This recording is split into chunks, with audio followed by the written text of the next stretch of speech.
when we talk about reconstructive surgery, I think it's safe to say that a lot of people, the first thing that comes to their mind is breast reconstruction. Yeah. But there are other forms of cancer that require reconstructive surgery, and that's head and neck cancer. Yeah. Not as prevalent, correct, doctor? Yep, not as prevalent. But it is out there.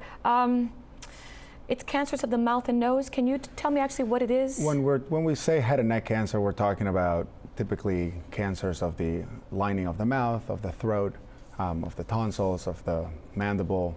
The mandible being the jawbone. The jawbone. There's a lot of there's a lot that falls within the realm of head and neck cancers, but we're typically talking about everything that happens from here to here. From here to here. And there is a quick statistic I want to share with our viewers. This year, an estimated 65,000 people will develop head and neck cancer, and almost 14,000 deaths occur, according to the American Society of Clinical Oncology. One person that comes to mind, because I love football, and he is a fantastic human being, and that's Hall of Famer Jim Kelly from the Buffalo Bills.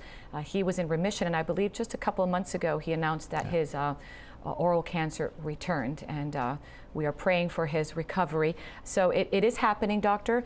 Tell me, do all patients need reconstructive surgery when it comes to the head and neck cancer? Yeah, the majority of them do, and this is very different than when we talk about breast cancer.